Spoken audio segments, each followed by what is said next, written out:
벌써 우리가 2024년도 12월 마지막 이제 달을 맞이했습니다. 역사는 과연 누구의 손으로 이루어지는가? 거창한 말 같지만 매일매일 우리의 삶은 역사 속에 우리 인생이 있는 것을 봅니다. 때로 역사를 움직이는 것은 우리는 인간이라고 생각할 수가 있습니다. 그래서 소수의 인재가 역사를 주도해 나가는 것이라고 생각하기 쉽습니다. 선한 사람이 통치하면 평안을 얻고 덕을 입지만 악한 사람이 통치하게 되면 온 세계가 그로 인하여 어려움을 겪게 되는 그런 까닭을 우리는 압니다. 그래서 악한 사람이 통치할 때마다 역사와 세계는 사람의 손으로 움직이는 것이 아닌가 하는 그런 마음이 듭니다. 때로는 이 세계가 악한 영의 지배를 받는 것이 아닐까 하는 생각이 들 때도 있습니다. 악한 사람이 기승을 부리고 악한 정권이 흥하는 것 같을 때에 선한 사람은 모두 숨어버리고 없는 것 같은 그런 때에 우리는 그러한 생각을 하게 됩니다. 마치 악령에 붙들 것 같은 그런 사람들이 활기를 치는 세상에서 절망하는 마음이 생길 때 역사는 하나님의 손으로 운행된다는 것이 의심이 될 때가 있지만 그러나 역사는 하나님의 손으로 운행이 됩니다. 역사는 오로지 하나님이 운행하심을 성경은 우리에게 가르쳐주고 있어요. 성경의 역사는 시작과 끝이 있습니다. 시작을 하신 분이 하나님이시고 그 다음에 생의 모든 것의 마지막 또한 하나님이 인도하십니다. 그래서 창세기 1장부터 요한계시록 22장의 1까지 성경이 말씀하는 주제는 역사의 주인은 하나님이시다. 그렇게 말씀하고 있습니다. 우리가 뭐 더 말할 것 없이 지금 2024년도 AD 예수님 오신 지가 2024년 그리고 BC, Before Christ, 예수님 오시기 전 이후에 이전의 삶으로 그렇게 나눕니다. 잠시 잠깐 악인이 세력을 얻고 잠시 동안 불의한 일이 벌어지고 잠시 동안 끔찍한 악이 난무한다 해도 역사는 누가 뭐라 해도 하나님께서 지배하십니다. 하나님께서 역사의 마지막을 붙들고 계십니다. 그래서 세계사를 연구하는 사람들은 항상 역사는 해피엔딩으로 끝난다. 그런 말을 하죠. 역사의 깊은 곳에 면면이 흐르는 하나님의 뜻이 있는 거예요. 이것이 성경이 가르치는 주제입니다. 오늘 성경 본문 28절은 우리가 잘 아는 말씀인데 한번 따라하겠습니다. 우리가 알거니와 하나님을 사랑하는 자 곧 그 뜻대로 부르심을 입은 자들에게는 모든 것이 합력하여 선을 이루니라. 언제 어느 때 들어도 위로가 되는 그런 말씀이죠. 어떤 어촌에 이제 한 마을 사람들이 다 고기 잡으러 나갔는데 풍랑이 일고 막 그런 중에 고깃배가 들어오지 않아가지고 마을 사람들이 다 걱정을 하고 있습니다. 분명히 들어올 때가 됐는데도 들어오지 않아요. 그러던 중에 어느 가정에서 그만 촛불로 이제 그 밤새도록 하다가 그 촛불이 넘어져서 그 집에 불까지 났습니다.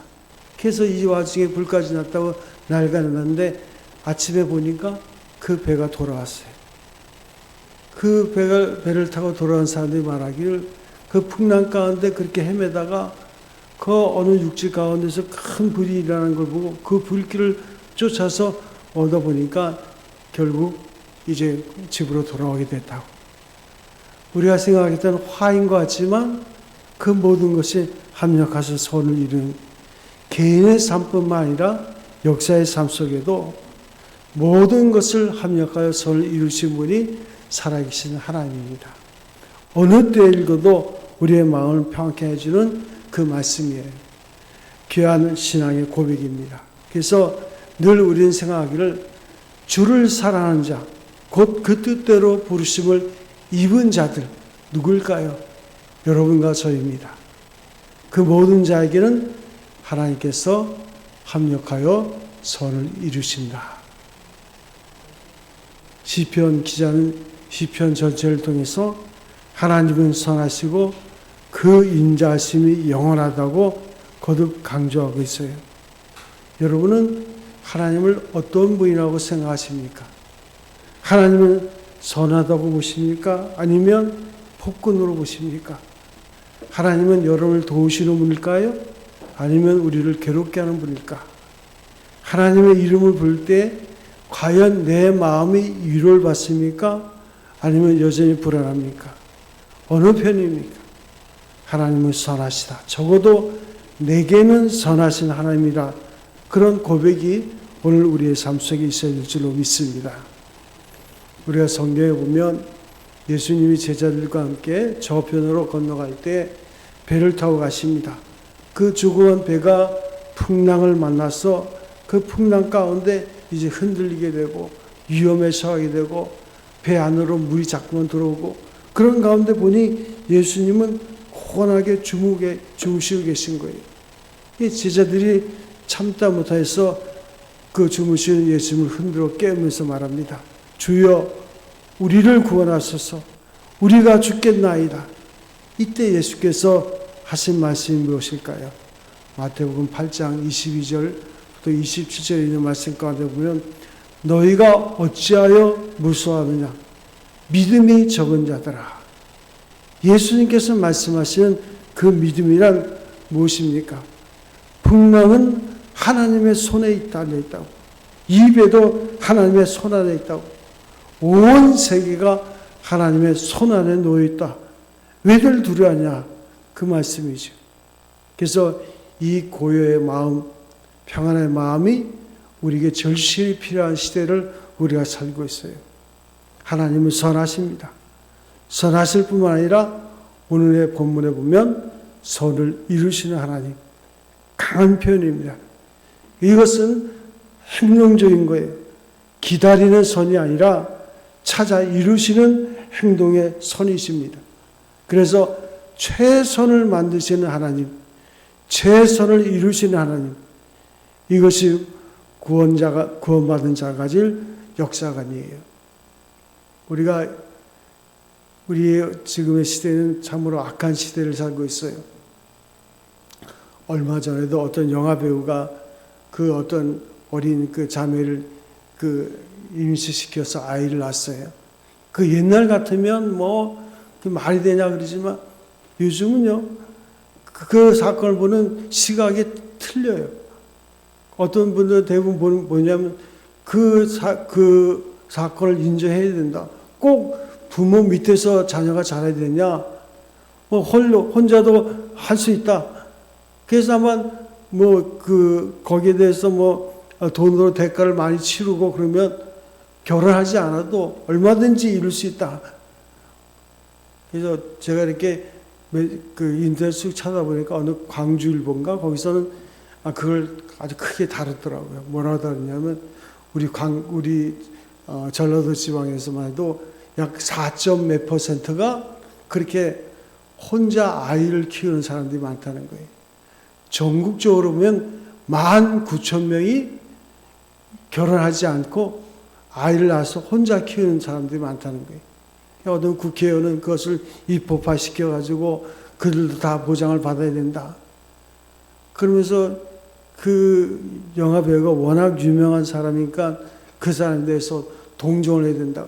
그만큼 성이 됐는데 하면서 이러저런 얘기를 하는 거예요. 우리 딸들도 물어보니까 의견이 여러 가지로 갈라져 있더라고요. 그러니까 우리가 참 악한 시대, 그놈이 나쁜 놈이잖아요. 근데 우리는 그럴 수도 있지 우리는 이제 다양한 가정을 인정해야 되지 않냐?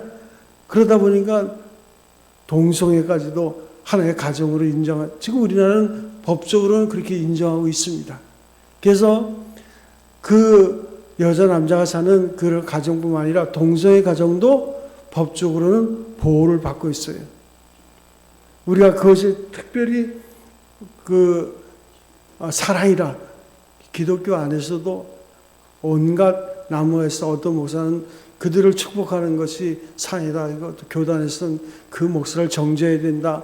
동성애자를 어떻게 축복할 수 있냐 하면서 말이 많은 거예요. 우리가 어떠한 역사관을 갖느냐, 이게 참 중요하고, 물론 가장 기본적인 창조적인 창조론에 대한 그런 부분들이 흔들리는 그런 시대, 악한 시대를 우리가 살고 있어요. 그래서 하나님이 모든 역사를 주관하신다, 이런 부분 속에 이의를 제기하는 사람들이 있는 거예요.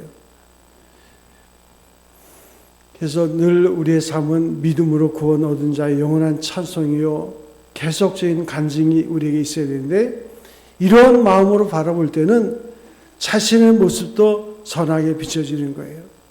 여러분, 성경을 읽다 보면 요셉이 그 아버지에게 사랑을 받았지만 형들에게 모함을 받아서 그 애굽에 팔려갈 때 보면 요셉의 그 생애를 보면 과연 요셉이 애굽의 국무총리가 되리라 누가 예상이나 했겠어요. 또 야곱이 외삼촌 라반의 집에 가서 그렇게 사기를 당하고 억울한 일을 당하고 할 때 과연 야곱의 생애가 어떻게 될까? 그렇지만 하나님은 그 야곱을 이스라엘 나라로 세우는 것을 우리가 볼 수 있습니다. 이웃을 봐도 선하게 역사하신 하나님을 우리가 느낄 수 있어야 되고, 온 세계의 아름다움과 선을 주시는 하나님을 우리가 깨달아야 되는데, 하나님은 선한데 문제는 나는 악하다고 생각하는 것이 우리의 문제입니다. 하나님은 우리에게 복을 베푸시는데 나는 그 복을 받을 만한 사람이 못 된다. 그래서 구원의 은혜를 받았다는 것은 우리가 감동이요, 감격이 되는데, 내가 예수 믿어도 왜 이 정도밖에 안 될까? 그런 가운데 제가 갈등할 때가 얼마나 많은지 몰라요. 그런데 하나님은 사랑이지만 나는 그 사랑을 받아들일 그릇이 못 된다. 내 환경과 사건을 볼 때 전혀 나는 그렇지 않다. 하나님은 선하시나 나는 하나님의 선을 받아들일 수 있는 그런 존재가 아니다. 이처럼 자기 부족을 느끼는데 우리의 고민이 있습니다. 오늘 본문은 그래서 우리에게 엄청난 복음의 말씀을 들려주고 있어요. 하나님의 선은 창조적인 선입니다. 하나님의 사랑은 창조적인 거예요. 사랑할 만한 대상을 찾는 그런 사랑이 아닙니다. 아, 저는 저렇게 선한 일을 많이 했으니까 내가 저를 사랑해야지. 그런 사랑이 아니에요. 사랑하는 자를 만드시는 사랑이에요. 팔짱을 끼고 앉아 기다리는 그런 선이 아니라 선한 자로 만드시는 거예요. 여기에서 하나님의 능력이 작동하는 거예요. 나는 선하지 못하나 그는 선하다. 나는 그를 떠났으나 그는 나를 기다리시고, 나는 그를 부인했으나 그는 나를 끝까지 붙들고 계시고, 그런 하나님이시기에 내 자신은 믿을 수 없어도 하나님은 믿을 수 있는 거예요. 세상은 악하지만 하나님은 선을 이루시는 거예요. 그래서 로마서 8장 22절에 보면 현재는 모든 피조물이 다 탄식하며 고통하고 있지만 만물이 탄식합니다. 그러나 주의 아들은 나타나실 것이요 장차 하나님의 뜻하신 선을 반드시 이루실 것이라. 이것이 바로 복음입니다. 오늘 우리가 처한 현실은 여러 가지로 열악하지만 결국은 하나님께서 우리의 문제의 해결의 키를 가지고 계시고, 우리의 삶 속에 하나님의 임재하심을 우리가 인정하고 받아들일 때 역사가 이루어지는 거예요. 그래서 우리가 살아계신 하나님을 간증할 수 있는 그 같은 사람으로 서게 되는 거예요. 본문은 이렇게 하나님의 역사하심을 간증할 수 있는 그 같은 사람으로 서기 위해서 두 가지 조건을 우리에게 말씀하고 있는데, 첫 번째는 하나님을 사랑하는 자입니다. 사랑이라는 것은 참으로 오묘한 거죠. 사랑을 이야기할 때 흔히 우리가 들은 일화가 있는데, 사랑하는 두 남녀가 결혼합니다. 처음에는 사랑하는 마음이 서로가 얼마나 극진한지 몰라요. 그래서 아내가 밥을 지을 때 서툴러서 쌀이라도 잘못 잃었다고 한번 생각해 보세요. 밥을 먹다가 뭐 그런 일은 요즘은 별로 없지만 돌을 씹었어요. 민망한 아내가 어쩔 줄 몰라 합니다. 그런데 남편은 여유 있게 말합니다. 돌보다 쌀이 더 많은데 뭐 이것이 사랑하는 마음이에요. 사랑할 때는 모든 것을 좋게만 받아들이는 거예요. 잘하는 것은 잘한 대로 예쁘고 못하는 것은 못하는 것대로 애교가 있어요. 모든 것이 귀하고 아름답게만 보이는 거예요. 그래서 사랑에 미친 자에게는 모든 것이 푸르게만 보입니다. 소망적입니다. 그러므로 하나님을 사랑하는 자의 간증은 이렇게 아름다운 것입니다. 하나님은 선하시다. 또한 그의 뜻대로 부르심을 입은 자, 하나님의 그 사람의 뜻에 부르심을 이었다는 그런 확신이 있는 사람이 되는 거예요. 어떤 사람이 교통사고로 두 다리가 부러져서 입원을 했어요. 수술을 받고 오랫동안 입원해 있었는데 목사님이 그 부인이 이제 교회를 나가므로 믿지 않는 남편이기 때문에 신방을 갔습니다. 그러다가 목사님이 말씀을 전하고 전도를 하게 됐는데 그 사람이 예수 그리스도를 주님으로 받아들이게 됐어요. 그래서 그는 이제 새로운 인생을 살게 됩니다. 태어나게 됐어요. 그 사람이 목사님께 나와서 간증을 합니다. 목사님, 하나님께서 당신의 사랑을 인도하시는 방법도 여러 가지인 것을 내가 알게 됐습니다. 저 같은 사람은 워낙 교만해가지고 이렇게 다리를 꺾어 놓아야 교회에 나갈 생각을 합니다. 이 정도의 상황이 더해서 비로소 제가 하나님을 부르지 않겠습니까? 다른 사람에게는 아무리 설명해도 이게 무슨 말인지 이해가 안 되죠. 그러나 자신은 자기를 아는 거예요. 하나님의 뜻대로 부르심을 받은 자들은 이 말의 뜻을 아는 거예요. 하나님이 얼마나 나를 강하게 붙들고 계시는가. 다리를 꺾어서라도 회개시킬 사람은 회개하십니다. 거짓을 버리고 진실하게 만드시는 거예요. 그래서 하나님 앞에 나오도록 하시는 거예요. 그래서 하나님의 선하신 역사를, 창조적인 선을 길이길이 간증할 수 있도록 우리도 인도하시는 거예요. 그래서 하나님께서 주도적으로 역사하시는 거예요. 능동적으로, 창조적으로 역사하시는 거예요. 요한일서 4장에 보면 하나님을 사랑하는 자마다 하나님을 안다 그랬어요. 하나님을 사랑하는 자만이 하나님의 선을 알 수 있어요. 사랑의 차원에서 새롭게 세계를 보는 거예요. 사랑하는 성도 여러분, 오늘 여러분의 인생의 삶이 여러분의 눈으로 볼 때 불만입니까? 아니면 그래도 하나님의 소망이 우리의 인생 속에 있는 것입니까? 내가 사는 것이 과연 의미가 있고 가치가 있고 내가 무슨 소망 가운데 사는가 혹시 절망 속에 있지는 않습니까? 구원받은 자의 지식과 간증은 오로지 하나님은 선하시다. 하나님은 결국은 선을 이루신다는 거예요. 그래서 오늘 성경은 네 가지 핵심적인 것을 우리에게 가르치고 있는데, 첫째는 하나님께서 선을 반드시 이루신다는 거예요. 하나님께서 모든 것을 주도하시는 거예요. 하나님께서 역사를 주장하십니다.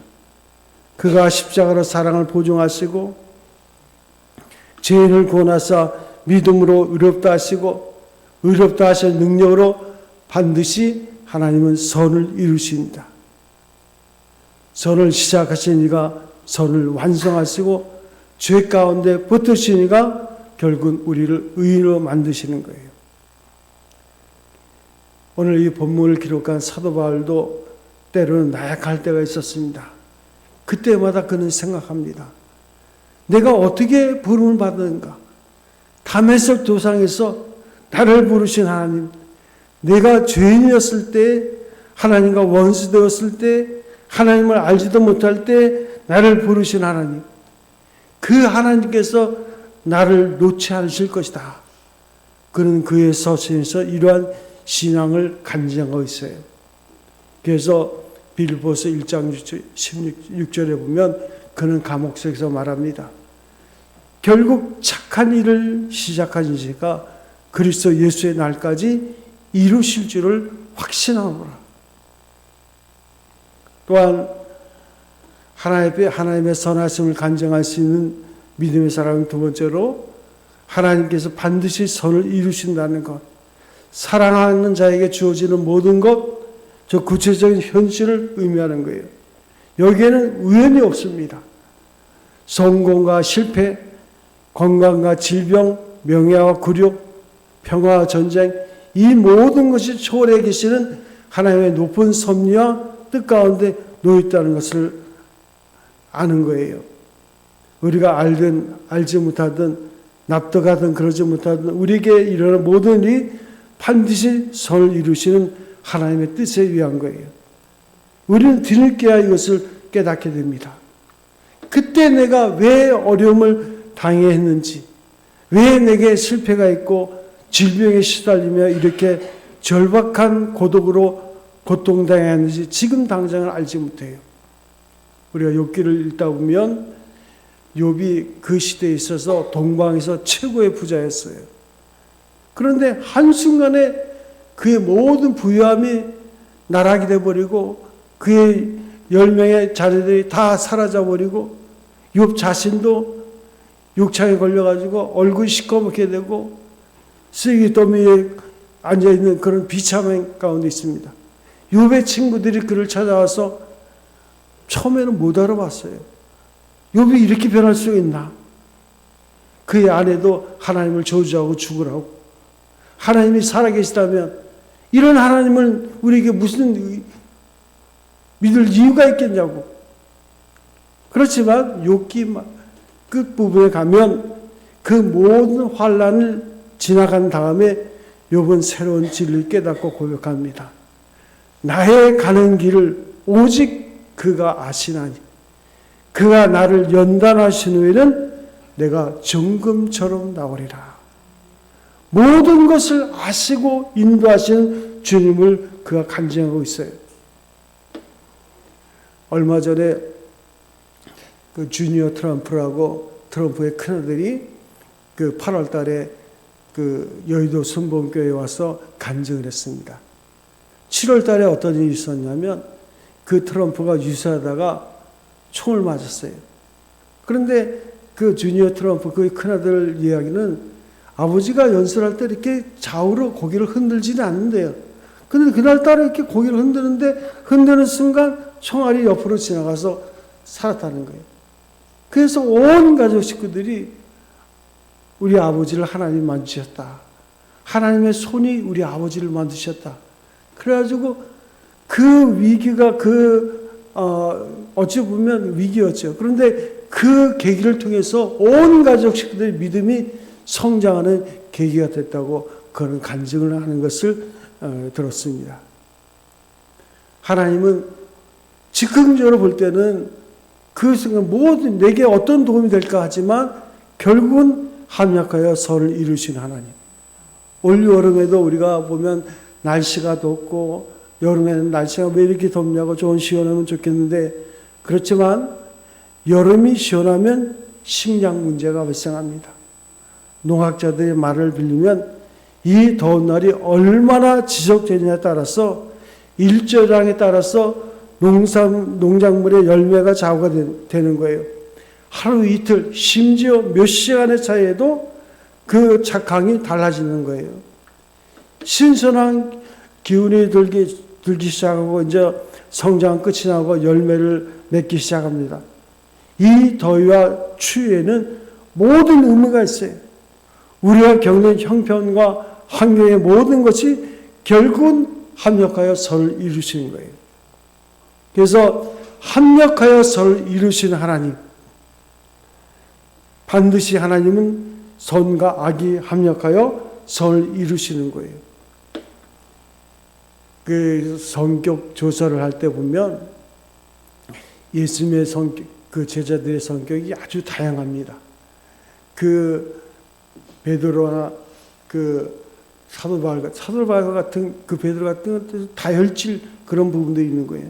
그런데 어떠한 성격의 모습을, 다양한 성격의 모습을 가진 사람도 하나님 손에 붙잡히면 그 성격이 변화되는 것은 아니에요. 여전히 그 성격을 가지고 있지만 하나님의 그 성격대로 선을 이루시는 거예요. 의인과 악인, 순탄함과 역경, 성공과 실패 함께 역사한다는 말씀이에요. 하나님의 손에 붙잡히면 그 모든 것을 통해서 선을 이루시는 거예요. 경랑에 있는 바다를 여러분 보신 적 있습니까? 막 폭풍우가 일어나고 바다가 그 고요할 때 우리가 좋다 생각하는데 바다 밑까지 전부 다 뒤집어 놓는 그런 폭풍이 일어납니다. 도대체 왜 이런 일이 있어야 되는가? 우리가 볼 수 없는 수수께끼지만 그런데 이와 같은 풍랑이 없으면 물고기가 살 수 없다고 해요. 바닷속에 있는 많은 생물들은 산소가 필요한데 이 산소를 공급하기 위해서는 바닷물이 가끔 뒤집어져야 된다는 거예요. 고요한 바다는 죽은 바다예요. 생명이 그 안에서 존재할 수가 없어요. 그렇기 때문에 해일이 일어나야 되고 거센 파도가 일어나는 거예요. 결국은 하나님의 손에 붙잡히면 합력해서 선을 이루신 거예요. 여러분, 우리가 편안하게만 구하십니까? 특히나 자식을 위한 어머니의 소원은 더 그래요. 무사하게만 해달라고, 편안하게만 해달라고, 시험에 들지 않게 해달라고, 칭찬만을 들게 해달라고, 성공하게 해달라고, 매사가 다 잘되게 해달라는 겁니다. 이렇게 소원대로 다 된다면 그 자녀가 어떻게 될 것 같습니까? 아무짝에도 쓸모없는 사람이 되고 마는 거예요. 얼마 전에 아내와 함께 전철을 타고 가다가 한 권사님을 만났어요. 전에 우리 게 초창기 때 우리 게 새벽기도 열심히 나오던 권사님, 영락교회 권사님이에요. 지금은 이제 은퇴를 하고 그 권사님을 은퇴 모시기에 참여하다 온다면서 얼마나 반가워하는지 모르겠어요. 근데 그 권사님이 그런 간증을 해요. 목사님, 근데 우리 아들이요, 그분에게는 그 아들이 서울대를 졸업하고 이제 유학을 갔어요. 근데 그 아들이 그렇게 그 아들을 찾아갈 때 보면 그 아들이 얼마나 열심히 공부를 하는지 그냥 피골이 상접할 정도가 됐다는 거예요. 근데 그때는 그 이유를 잘 몰랐대요. 나중에 알고 보니까 그 아들이 4년 동안 장학금을 다 타야지만 국가에서 지원한 7천만 원을 물지 않고 이제 졸업을 할 수 있어요. 만약에 사내 한 번이라도 장학금을 못하면 7천만 원을 물어줘야 되는데 그럼 자기가 물어주지 못하고 부모가 물어줘야 되니까 부모에게 폐를 끼치하려고 그렇게 열심히 했다는 거예요. 지금 생각해보니까 물론 공부를 잘해서 그 아들은 국가에 보낸 아들이었지만 지금은 이제 뭐 그 손주가 고등학생이고 한 명은 중학생이고 미국에 이제 대학교 교수가 되고 또 여기서 면을 얻어가지고 잘 살고 있다고 하면서 목사님 내 나이가 벌써 75세예요. 생각해보니까 그분이 한 50대 그렇게 새벽 예배 열심히 나와서 그 자리를 위해서 하여튼 제일 먼저 나와서 제일 늦게 갑니다. 항상. 얼마나. 제가 그 아들을 만나면 꼭 해주고 싶은 말이 있어요. 결코 혼자 성공한 것이 아니라 그 어머니의 그 기도를 꼭 말해주고 싶어요. 그러면서 그 아들이 그렇게 고생하면서 결국 대학 교수가 되고 하면서 자랑하는 자랑을 하면서 하나님 앞에 감사하면서 우리 집사한테 주머니에서 뭐 돈을 꺼내주시더라고요. 얼마 안 줬지만 그 뭐 지갑에 돈이 얼마 없다고 식사라도 같이 목사님 하시라면서 돈을 주고 가시더라고. 어차피 험한 세상을 살아가야 한다면 강하게 켜야 되는 거예요. 신앙의 사람 메가도 장군의 아들을 위한 기도를 우리가 되새겨 보세요. 하나님이여, 내게 이러한 아들을 주옵소서. 아들에게 평탄한 길을 주지 마옵시고 쉬운 길을 걷도록 하지 마옵시고 역경과 환난을 주옵소서. 그리고 그것을 이길 수 있는 용기를 주옵소서. 이렇게 기도하지 않았습니까? 과연 장군다운 기백의 기도예요. 구체적이고 현실적인 기도입니다. 평탄만으로는 아무것도 할 수 없어요. 역경과 순탄, 폭풍과 고요, 밤과 낮이 합력해서 선을 이룬다는 것을 잊지 마시기 바랍니다. 사랑하는 성도 여러분, 왜 우리의 인생 속에 환란이 있을까요? 그 환란은 끝나지 않아요. 우리가 하나님을 사랑한다는 신앙의 고백이 분명하다면 그 환란 뒤에 하나님의 소망이 우리에게 주어지고 결국은 주를 사랑하는 자, 곧 그 뜻대로 부르심을 입은 자들에게는 모든 것이 합력하여 선을 이룰 줄로 믿습니다. 또한 영화롭게 하신다 말씀하세요. 예정하시고 부르시고 의롭다 하시고 그리고 결국은 우리를 영화롭게 하십니다. 하나님께서 이 모든 역사를 통해서 우리를 영화롭게 하시는데 환난 속에서 나를 부르신 그 부르심 분명해요. 의롭다 하심도 분명하십니다. 이제 또한 우리가 알든 모르든 하나님은 영화롭게 하시는 거예요. 시편 90편 15절에 보면 저희 환난 때에 내가 저와 함께하여 저를 건지고 영화롭게 하리라. 아주 간단하게 요약하면 이런 말씀입니다. 내가 너를 환난 중에 영화롭게 하리라. 영광은 환난 중에 얻어지는 거예요. 엄청난 고난 속에 고난 속에 영화롭게 하시는 하나님의 역사가 나타나는 거예요. 예정하시고 부르시고 의롭다 하시고 그리고 결국은 우리를 영화롭게 하시는 이것이 바로 주님의 약속이에요. 사랑하는 성도 여러분, 여러분의 인생은 그냥 지나가는 인생이 아니라 하나님의 시나리오 속에서 여러분의 인생이 진행되고 있는 줄로 믿습니다. 세대가 몹시도 어선하고 우리의 신앙 고백을 분명히 해야 할 때가 있어요. 우리 믿음의 근거는 오직 하나님이요 그의 사랑이요 그의 십자가로 보증하신 분명한 사랑에 계십니다. 하나님이 자기 아들을 아끼지 아니하시고 죽기까지 우리를 사랑하셨다면 우리의 인생은 대박이에요. 우리보다 더 분명한 인생을 얻는 거예요. 그 안에서 또 한번 우리의 신앙을 새롭게 고백하는 여러분 되시기 바랍니다. 그래서 결국은 모든 것이 합력하여 선을 이루시고 하나님께서 반드시 이루신다. 우리가 알거니와 그 뜻대로 부르심을 입은 자 모든 것이 합력하여 선을 이루신다. 오늘도 내일도 이것이 우리의 간증이 될 수 있는 여러분 되시기 바랍니다. 주님여 이 손을 꼭 잡고 가소서. 약하고 피곤한 이 몸을 폭풍은 흑암 속 해치사 빛으로 손잡고 날 인도하소서.